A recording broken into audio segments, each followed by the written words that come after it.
Welcome back to Learn with Sam and Ash. I'm Sam, your IELTS trainer, and today we have something called IELTS Speaking Recent Actual Test. If you want more such tests, do not forget to join our live sessions using our website IELTS Masterclass with Sam, which got amazing rating, that is 4.8 out of 5 with 450 reviews on Google. If you don't believe us, search it on Google and you'll find it. Let's begin the test. IELTS Speaking Part 1. Let's get into it. And here we have, what is your full name? My full name is Satyendra Singh Chahar, but my friends and some of my subscribers and some of my family members also do call me Sam because of my alias that I use on my YouTube channel, which is Learn with Sam and Ash. You can call me Sam or Satyendra, it's up to you. May I see your ID? Sure, here it is. As an ID, I have my passport with me. Where are you from? I'm from north part of India, but right now residing in the west part of India. I would not like to state the name of the state where I'm from, but I must say I love both the places where I lived and where I live and where I was born. They both have cultural heritage connected to them, and I really like both of them. Do you work or study? Actually, I do both. I have to study a lot of books and papers, but if you ask about if you are studying somewhere in a college, then no, or university. But I do work as a trainer and a content creator as well as video creator. So yes, for now you can say I do work, but I do study in a way. I read books, right? Can you concentrate for a long time? Mostly no. I have a creative brain, you can say that. I have a creative side of me which is dominant, and hence it's very hard for me to stay in one place for a long time. I don't know if it's common for all, but this is my situation. I generally work on one project for only 10 days, 15 days, 20 days, and then I generally flicker, or change it. Can you concentrate for a long time when you were young? I mean, you mean could you concentrate? I could earlier, but there is a problem. When I was a kid, I don't remember when I was way too tiny, but when I was in my school, I had no thinking of my own, no brain of my own. I had no idea what to do. So I used to listen to my teachers, my parents, my elders, and always work according to that. I don't remember any time I can't think of anything about concentration. When I was a kid, I used to always listen to my elders and people who do know or knew back then better than me. Is it easy for you to concentrate in a noisy place? Like I said, I don't concentrate long, but yeah, if you ask me for concentration as in concentration, no, I cannot. It's very difficult. In fact, I get irritated easily if there's any noise coming from outside. So because of that, I have created a studio which is soundproof. In fact, I can't even tolerate people talking loudly basically. It's a little bit difficult for me to cope up with those noises. So it's really difficult for me to pay attention or concentrate in noisy environments. How do you stay focused? Well, I make sure that I do sleep properly, and secondly, I do enjoy. Whenever I get free time, I do enjoy playing either games or reading books or reading articles or watching videos. So I make sure that I keep my mind fresh and refreshed basically after I do something quite focused. I used to do exercise as well earlier, but now it has gone a little bit south in that department. So doing other activities, I do focused. And now we are moving to speaking part 2, where the question will be always there in the screen, and I'll be getting 1 minute, but I'm not going to take that 1 minute. I'll start immediately. So let's have a question. Describe an interesting person that you have not met in person and would like to know more about. Great. Who this person is, how you know him or her, and what interesting he or she has done. And explain what you would like to know more about him or her.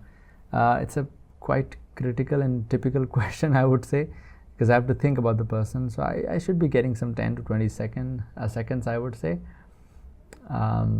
Okay, great. Let's begin. See, I am not a people person, so I do not meet many people in everyday life. I do talk to many people because I'm a trainer. I have to, but meeting many people, not a good common for me. But about a person I would like to meet, definitely, I have no idea who this person is, but definitely this person has created a big impact in how we read Granths in our religion, that is Hinduism. There is something called Gorakhpur Press. It's an amazing book, publishing company, Gorakhpur Press. They have published a lot of amazing Granths from Hindu religion, Sanatana religion, and they have created such an impact that even the Prime Minister of India has given them award. So I would definitely like to meet him or her. I have no idea who this person is. I don't know this person, but I'm quite impressed when I read about it, how they got awarded.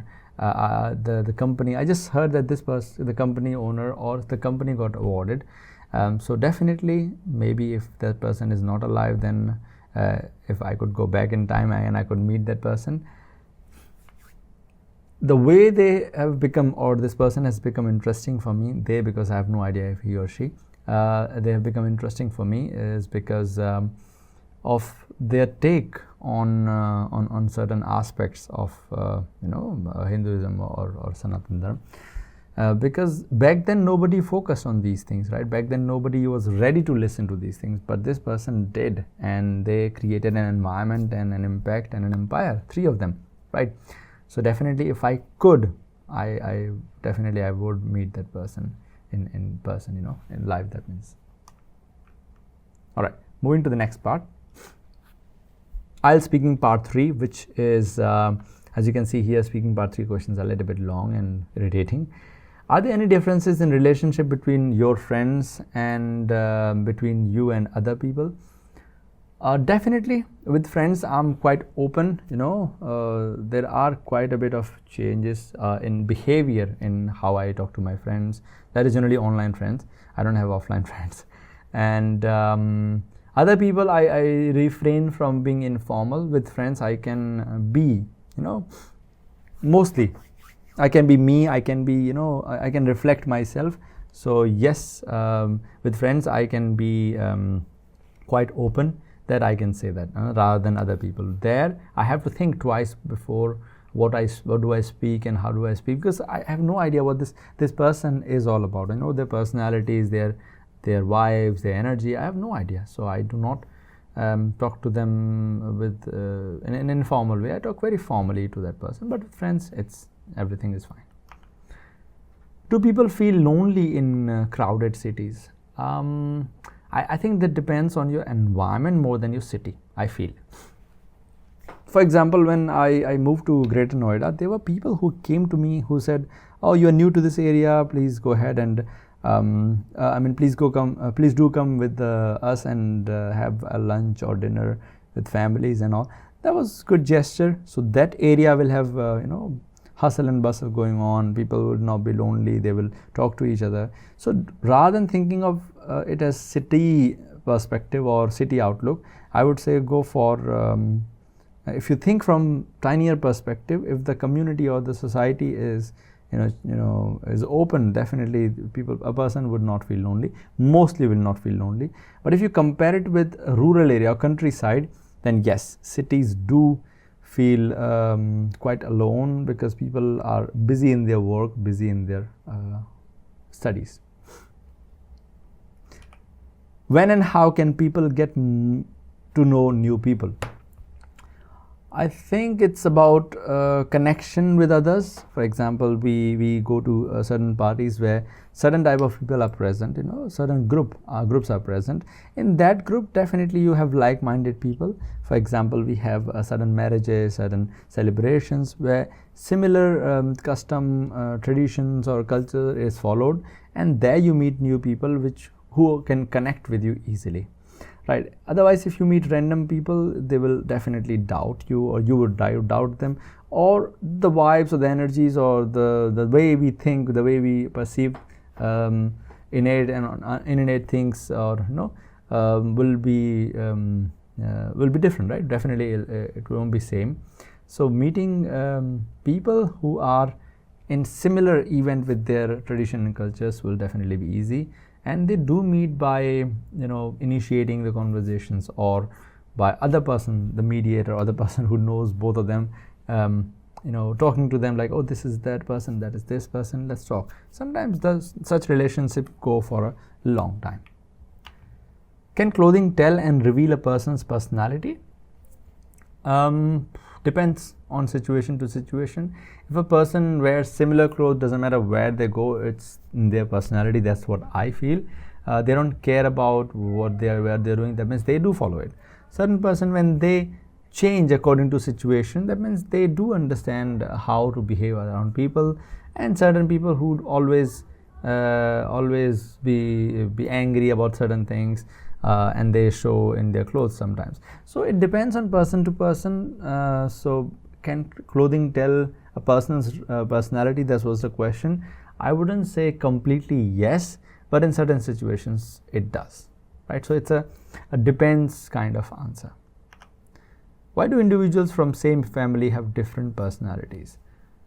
I guess it is something called nature and nurture both impact a person and the way they behave. So there's no control over how a person would behave in certain situation. Yes, you can only control around 40 to 50%. That's what I feel. I'm not sure about the outcome or the scientific, you know, results. But yes, definitely there are certain natures which they will follow, or there are external factors which can impact apart from nature. External factors such as friends and their environment. For example, when I was a kid, my friends were a little bit different than my brother, right? So they will definitely create a different environment for that person, right? And a different environment for me. So environment and nature that you're born with will impact your personality. Yes, families do, but yes, that's the reason why they're different. How does society influence a person's personality? A society actually rewards something, let's say, right? A society rewarding something, a person will follow that. For example, if there's a society which says that, listen guys, nobody tells a lie and nobody steals, and you will be happy and everything, then a person would not do that. Think of a society where stealing is considered good, a person would always do that. So society influences a person a lot. Let's say there is a place where nobody is being rude, then you would not try to be rude, because then you will be like a thorn, you know, can be seen separate, can be seen differently, like a red color in between white color. So you'll be seen in a different image. So people, I think, do get impact from society, because society always rewards something. That means that's their main nature, and a person would always do what society rewards. And that was, guys, IELTS Speaking Recent Actual Test 1. So remember, this is the test 1. We have a new series coming. Every day one test would be good for you. And do not forget to visit our website, IELTS Masterclass. IELTSclass.learnwithseminars.com, where we'll follow many things, right? For now, let's move on to the other screen. Guys, this was the end of our IELTS Speaking. You will get more such videos, but do not forget to visit our website, IELTS Masterclass with Sam, where you will get amazing courses as well as one-on-one speaking with us. Take care for now. See you soon in our coming videos.